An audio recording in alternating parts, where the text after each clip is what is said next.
খাগড়াছড়িতে গড়ে উঠেছে অসংখ্য ইটভাটা, যেখানে প্রতিদিন পড়ছে কাঠ ও মাটি।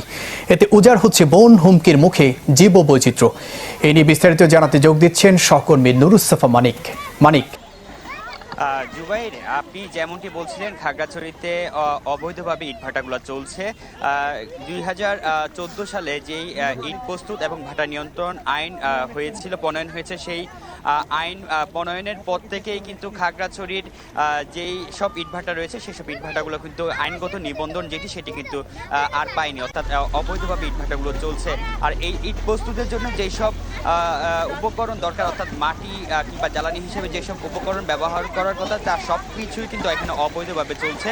অর্থাৎ ইট পুরানোর জন্য কিন্তু এখানে কাঠ বনের অশ্রেণীভুক্ত বনের কাঠ পুড়িয়ে কিন্তু এখানে ইটভাটাগুলো চলছে, যা কিন্তু পরিবেশের জন্য অত্যন্ত হুমকি স্বরূপ।